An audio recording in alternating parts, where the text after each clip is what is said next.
বাংলাদেশের সবচাইতে বড় মাছ ধরা মেশিন। এই মেশিনটা কিভাবে ব্যবহার করতে হয় বিষয়টা দেখানোর চেষ্টা করব।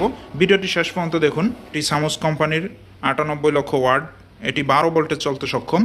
সবচাইতে ভালো ব্যাপার, এটা 12 ভোল্টে হওয়ার কারণে সহজেই আপনারা 12 ভোল্টের যে কোনো একটা ব্যাটারি দিয়ে এই মেশিনটি ব্যবহার করতে পারবেন। এখন আমরা এই মেশিনটি পরীক্ষা করব এরকম ছোট্ট একটা ব্যাটারি দিয়ে। জাস্ট পরীক্ষা করার জন্য ছোট্ট ব্যাটারি। আপনারা যখন ব্যবহার করবেন অবশ্যই 12 ভোল্টের বড় পানির ব্যাটারিগুলো ব্যবহার করতে হবে, কারণ এই মেশিনটা যেরকম পাওয়ারফুল সেরকম আবার চার্জটাও নেবে। মেশিনের সাথে যা যা থাকবে এরকম একটি আর্থিং তার, ফ্লেক্সিবল ডিসি তার এবং ফ্লেক্সিবল ডিসি আর্থিং, সাথে একটি ছাঁকনি।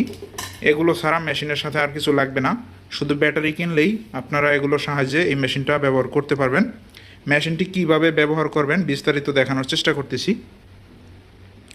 এখানে যে বড় ভলিউমটি রয়েছে এটা ফ্রিকোয়েন্সি ভলিউম। এটি আপনারা 3 অপশনে রাখবেন। এটা মূল পাওয়ার ভলিউম, এটা আপনারা ফুল দিতে পারেন অথবা 9 অথবা 8-এ রাখতে পারেন। যদি পানি বেশি হয় সেক্ষেত্রে ফুল দিবেন, পানি কম হলে 7 অথবা 8-এ রাখবেন। আমি এখানে 7-এ রাখলাম।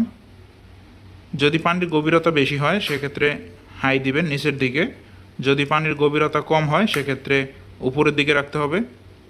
এই দুইটা কন্টাক্ট সুইচের অপশন। এখানে যে পায়ের সুইচটি রয়েছে এই সুইচের লাইনটা এই দুইটাতে লাগিয়ে দিতে হবে।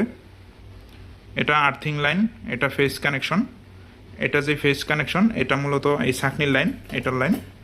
আর এটা আর্থিং লাইন, এটা হচ্ছে এই যে আর্থিং তার, এটার লাইন। এটা পানিতে ঝুলাই দিতে হবে। আশা করি বিষয়টা এখান থেকে বুঝতে পারছেন। তো মেশিনটি দেখবো কীরকম পাওয়ার। এখানে দেখেন আমি খুব কম পাওয়ার দিয়ে রাখছি, লো পাওয়ার, এবং এটা 3-এ, এটা 7-এ, খুব কম পাওয়ার দিয়ে রাখছি। দেখবো কীরকম পাওয়ার হয়। দেখেন খুব অল্প পাওয়ারেই যদি এরকম কাজ করে, আশা করি বুঝতে পারছেন। সেক্ষেত্রে যদি আপনারা বড় ব্যাটারি ব্যবহার করেন এখানে, এবং পাওয়ার যদি এখানে ফুল দিলে এই লাইট কেটে যাবে, তাই আমি এখানে দিতেছি না, কারণ একটা লাইট এখানে। তো আশা করি বুঝতে পারছেন। তো আপনাদের যাদের এই ধরনের বড় মাছ ধরা মেশিন প্রয়োজন আমাদের সাথে যোগাযোগ করতে পারেন। সারা বাংলাদেশের যে কোনো জায়গায় এই মেশিনগুলো আমরা পৌঁছে দিতে পারবো ইনশাআল্লাহ।